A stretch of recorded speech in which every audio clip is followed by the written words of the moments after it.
Mayfield throwing. Evans! He's got it! He ties it!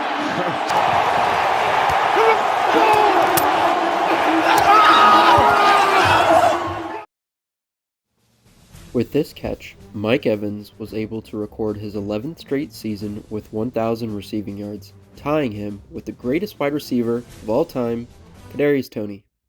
Jerry Rice. An amazing accomplishment that only Rice and him have ever managed to do. And this made me realize Mike Evans has to be one of the most underrated and underappreciated wide receivers in the NFL. He's been one of the most consistent receivers over the past decade, and when he decides to hang up his cleats, he'll be considered one of the all-time greats. Maybe, down the road, I will make a video taking a more in-depth look at his career, but today I want to specifically talk about his 2024 season.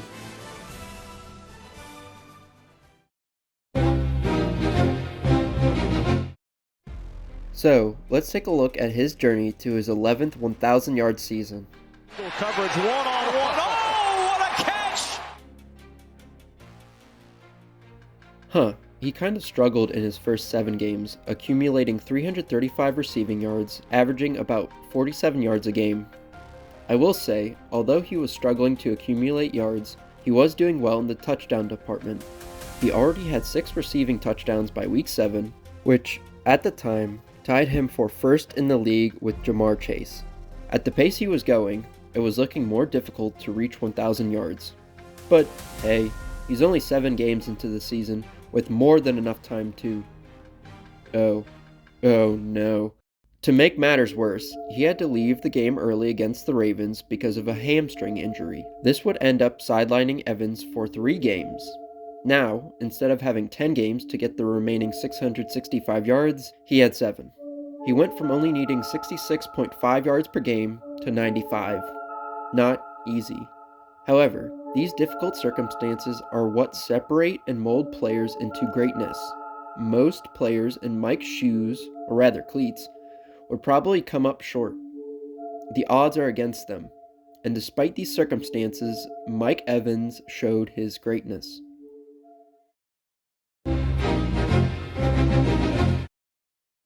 He came back from his injury, putting up 5 catches for 68 yards against the Giants. The very next week, he put up his first 100-yard game of the season, catching 8 passes for 118 yards and a touchdown against the Panthers. The week after, 4 catches for 69 yards against the Raiders.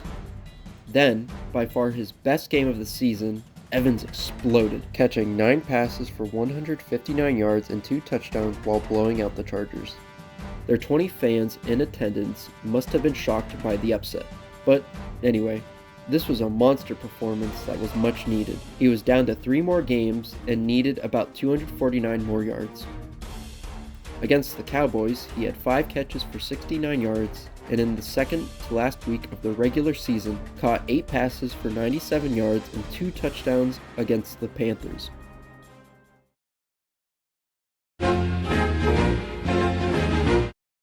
This was it. The last game of the season. All he needs is 85 more yards.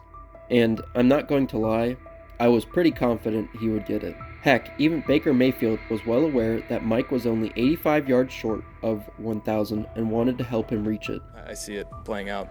If we win, that's Mike's getting the record. And so, we got to focus on winning and getting him the ball. It seemed inevitable to me. Then the game began. First quarter, he didn't even touch the ball. Second quarter, 31 yards. Third quarter, only 9 yards. Alright, fourth quarter, he only needs 45 more yards. It's still absolutely feasible. With the start of the fourth quarter, he immediately goes to work, catching a pass for 10 yards. One drive later, he catches another pass for 9 yards, then a pass for another 9 yards, and a fourth for 12 yards. 5 more yards, that's all he needs. With one more catch, it would, most likely, get him to 1,000 yards while sealing the win for the Buccaneers as the time winds down and lead them into the playoffs. Instead, Bucky Irving runs the ball into the end zone for a touchdown, putting the Buccaneers up by 8. Seemingly, his 1,000-yard season was out of reach. Obviously, winning the game comes first, especially if it means going to the playoffs, but to lose a historic streak by only 5 yards is, well, frustrating. And for a few minutes, Bucky Irving was probably one of the most hated players on the Buccaneers for taking away the chance for Mike Evans to catch the ball one more time. There was only 1 minute and 51 seconds left in the game, and chances were slim to get the ball back. However, the Buccaneers defense stepped up, stopping the Saints on 4th down to get the ball back one more time. And with one last play, Baker Mayfield throws a short pass to Mike Evans, and he catches it to get 9 yards. He did it.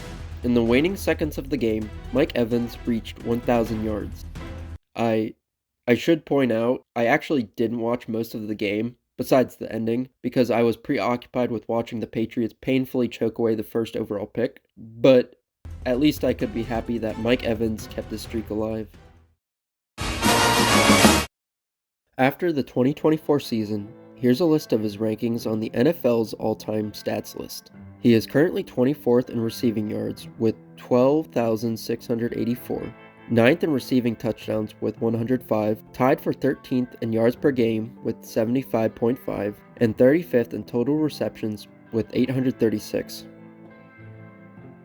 If he continues to produce at an elite level, Mike Evans could very well find himself on the top 10 receivers of all time list. If you're not convinced, think about this. He's played with several different quarterbacks throughout his career, including Mike Glennon, Josh McCown, Jameis Winston, Ryan Fitzpatrick, Blaine Gabbert, Tom Brady, and Baker Mayfield. An overall mixed bag of players ranging from below average, to good, to the GOAT.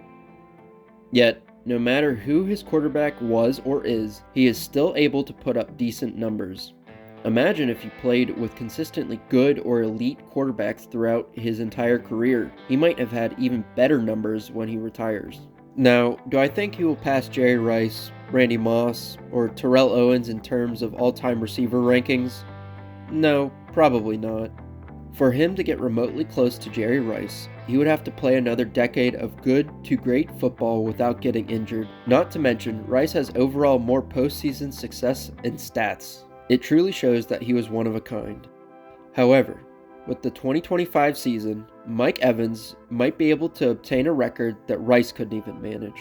12 straight seasons with 1,000 receiving yards. He would be the first and only player to do it.